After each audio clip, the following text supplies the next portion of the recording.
জামায়াতকে deputy speaker পদের নাম ঠিক করতে বলেছে বিএনপি। চালের দাম বৃদ্ধির খবর শুনে ব্যবস্থা নেওয়ার নির্দেশ প্রধানমন্ত্রীর। গণভোটের রায় বাতিল করতে আদালতকে ব্যবহারের চেষ্টা করা হচ্ছে। ডেপুটি স্পিকার পদে আলোচনায় জামায়াতের ৩ নেতা। ২ দিনে দেশ অচল হবে আসিফের এমন মন্তব্য নিয়ে যা জানা গেল। ত্রয়োদশ জাতীয় সংসদে ডেপুটি স্পিকারের পদ প্রধান বিরোধী দলকে দেওয়ার প্রস্তাব করেছে সরকার বলে জানিয়েছেন স্বরাষ্ট্রমন্ত্রী ও বিএনপির স্থায়ী কমিটির সদস্য সালাউদ্দিন আহমদ। সোমবার ২রা মার্চ দুপুরে বাংলাদেশ সচিবালয় এ প্রধানমন্ত্রী তারেক রহমান এর সঙ্গে বৈঠক শেষে সাংবাদিকদের তিনি এ তথ্য জানান। সালাউদ্দিন আহমদ বলেন, ত্রয়োদশ জাতীয় সংসদে ডেপুটি স্পিকারের পদটি প্রধান বিরোধী দল জামায়াতে ইসলামকে দেওয়ার প্রস্তাব দেওয়া হয়েছে। তিনি জানান, জুলাই জাতীয় সনদ ঐকমত্যের ভিত্তিতে স্বাক্ষরিত হয়েছে এবং রাজনৈতিক সমঝোতার দলিল হিসেবে সেটিকে বাস্তবায়নের উদ্যোগ নেওয়া হচ্ছে। মন্ত্রী বলেন, দলের পক্ষ থেকে প্রধান বিরোধী দলকে মৌখিকভাবে এবং সরাসরি সাক্ষাতে প্রস্তাব দেওয়া হয়েছে তারা যেন নিজেদের পছন্দ অনুযায়ী ডেপুটি স্পিকার মনোনীত করে। একই সঙ্গে স্পিকার নির্বাচনের দিনই ডেপুটি স্পিকার নির্বাচনের উদ্যোগ নেওয়ার কথাও বলা হয়েছে। উচ্চকক্ষ গঠনের বিষয়ে তিনি বলেন, এটি আলোচনার বিষয়, তবে ডেপুটি স্পিকার বিরোধী দল থেকে নেওয়ার বিষয়টি গুডউইল হিসেবে ইতোমধ্যে প্রস্তাব করা হয়েছে। খুচরা বাজারে মোটা চালের দাম বৃদ্ধির খবর পাওয়ার পর দ্রুত ব্যবস্থা নেওয়ার নির্দেশ দিয়েছেন প্রধানমন্ত্রী তারেক রহমান।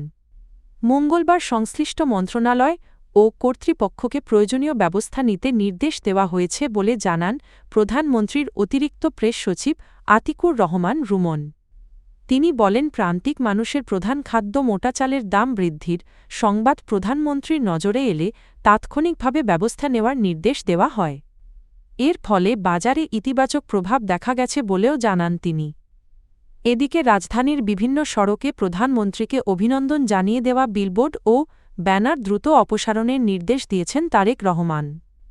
অতিরিক্ত প্রেস সচিব আরও জানান, উপকূলীয় ও বঙ্গোপসাগর এলাকায় জলদস্যুতা, ডাকাতি, অবৈধ পাচার ও মৎস্য সম্পদ রোধে নিয়মিত টহল জোরদার এবং জেলেদের নিরাপত্তা নিশ্চিত করতে প্রয়োজনীয় নির্দেশনা দিয়েছেন প্রধানমন্ত্রী। জাতীয় নাগরিক পার্টি এনসিপি-এর আহ্বায়ক ও সংসদ সদস্য নাহিদ ইসলাম বলেছেন, আধিপত্যবাদের বিরুদ্ধে তাদের লড়াই শেষ হয়নি এবং গণভোটের রায়কে আদালতের মাধ্যমে বাতিলের চেষ্টা হলে তার পরিণতিকরণ হবে। সোমবার চট্টগ্রাম নগরীর একটি কমিউনিটি সেন্টারে এনসিপির বিভাগীয় ইফতার মাহফিলে প্রধান অতিথির বক্তব্যে তিনি এ মন্তব্য করেন। অনুষ্ঠানে সভাপতিত্ব করেন দলের চট্টগ্রাম বিভাগের সাংগঠনিক সম্পাদক এএসএম সুজা উদ্দিন। নাহিদ ইসলাম বলেন, জুলাই সনদ ও গণভোটের ভিত্তিতে নির্বাচন ও সরকার গঠন হয়েছে। এখন সেই গণরায়কে বাতিল করতে আদালতকে ব্যবহার করার চেষ্টা চলছে এবং বিচার ব্যবস্থাকে দলীয়করণের আশঙ্কা তৈরি হয়েছে।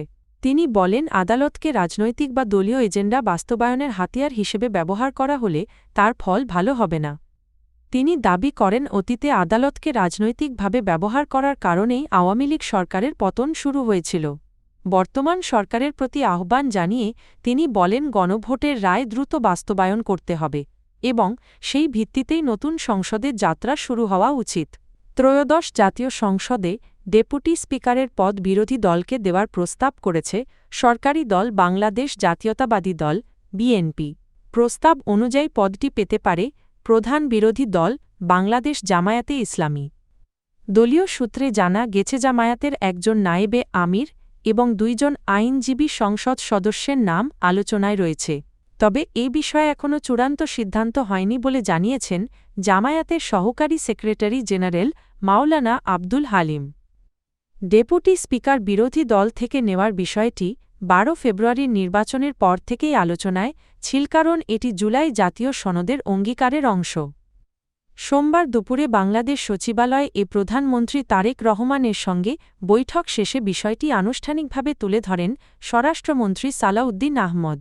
সাবেক অন্তর্বর্তীকালীন সরকারের ক্রীড়া উপদেষ্টা ও জাতীয় নাগরিক পার্টির এনসিপি মুখপাত্র আসিফ মাহমুদ সজীব ভূঁইয়াকে উদ্ধৃত করে সামাজিক মাধ্যমে একটি ভুয়া ফটোকার্ড ছড়িয়ে পড়েছে। সেখানে দাবি করা হয়, তিনি বলেছেন, পুলিশ হত্যার ইস্যু নিয়ে বেশি বাড়াবাড়ি করলে 2 দিনে দেশ অচল হবে, তবে অনুসন্ধানে জানা গেছে এমন কোনো মন্তব্য তিনি করেননি। ফ্যাক্টচেক সংস্থা রিউমার স্ক্যানার জানায় আলোচিত বক্তব্যের পক্ষে কোনো নির্ভরযোগ্য তথ্যসূত্র পাওয়া যায়নি। প্রাসঙ্গিক কি-ওয়ার্ড সার্চ করেও গণমাধ্যম বা বিশ্বাসযোগ্য প্ল্যাটফর্মে এমন বক্তব্যের প্রমাণ মেলেনি। অনুসন্ধানে আরও দেখা যায় বাংলাভিশনের লোগোর আদলে তৈরি গুজব ভিশন নামের একটি ফেসবুক পেজ থেকে গত 28শে ফেব্রুয়ারি ফটোকার্ডটি প্রথম পোস্ট করা হয়। পেজটির বায়োতে উল্লেখ রয়েছে শুধু বিনোদনের জন্য। সমসাময়িক খবর ব্যঙ্গ সারকাজমে উপস্থাপন। সিরিয়াস হবেন না।